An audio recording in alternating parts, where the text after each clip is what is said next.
markale kulanti wacan oo wanaagsan daawadayaal idil ahaantiinba ku soo dhawaada warkii oo fidsan oo aan idiin sii anbaqaado anigoo xasan yuusuf maxamed shafadyare madaxweynaha dowladda federaalka Soomaaliya mudane maxamed cabdullaahi maxamed farmaajo ayaa ciidanka xoogga dalka Soomaaliyeed ku amaanay hawsha adag iyo ilaalinta amniga iyo shacabka Soomaaliyeed cabdirasaaq maxamed cabdulle ayaa warbixintan magaalada muqdisho inooga soo diray madaxweynaha jamhuuriyadda federaalka Soomaaliya mudane maxamed cabdullaahi farmaajo oo qayb kamid ah maalintiisa ciida la qaatay lana qadeeyay cutubyo ka tirsan ciidanka xoogga dalka ayaa ku amaanay doorka ciidamada oo iskugu jira difaaca dalka iyo garab istaaga shacabka madaxweyne farmaajo ayaa arin xusuus mudan ku tilmaamay tallaabadii dhawaan uu qaaday ururka 6aad ee ciidamada xoogga dalka oo qayb kamid ah mushaarkooda ay ugu hibeeyeen qoysas danyar ah waxa uu sheegay madaxweyne farmaajo in ciidamada xoogga markasta looga baahan yahay inay la shaqeeyaan shacabka Soomaaliyeed isla markaana ay caawiyaan qoysaska danyarta ay ku nool Muqdisho iyo gobolada dalka waxaan maanta aan halkan idinku weymid runtii inaan idin soo booqdo aan arko sida uu nooshihiin idin la ciido waxaan idin sheegayaa inaad tihiin astaantii qaranka maskaxda ku haya qalbigana ku haysta inaad tihiin astaantii qaranka ilaalinayay madaxdii qaranka runtii waajibaadkiina saaran ay yihiin waajibaad aad iyo aad u culus runtii waxaan aad iyo aad oo kale aan idinkugu mahadcelinayaa sidaas u xilqaanteen ayaan dhoweyd oo aad mushaharadiina uga goyseen inaad siisaan ama ugu tabarucdaan dadka masaakiinta ah oo liita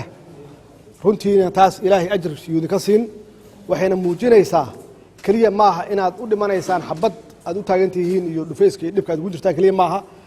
inaad quluubta kala socotaan dadka liita oo masaakiinta ah ama curyaamada ah ama maatida ah inaad u naxariisataan waana hawsha laga rabo qofka ciidanka inuu sameeyo ciidanku maaha kaliya inuu difaaco qori qaato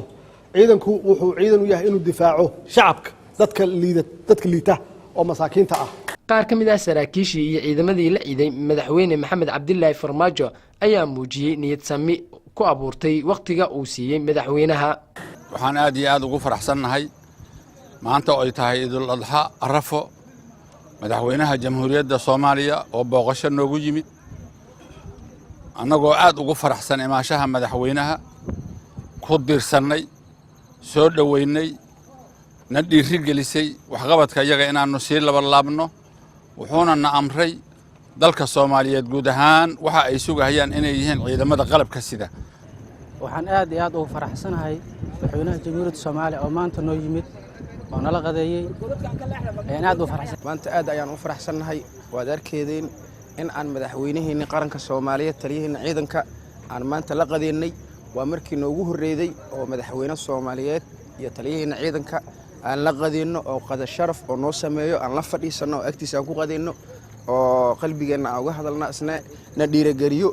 waa markii noogu horeeyay aad iyo aad aan u faraxsanahay runtii farxadeena wax la soo koobi kara maanta maahan runtii meeshaas maanta waxaan ka qaadanay niyad karnimo cod karnimo diyaarna waxa u nahay madaxweynaha qaranka Soomaaliyeed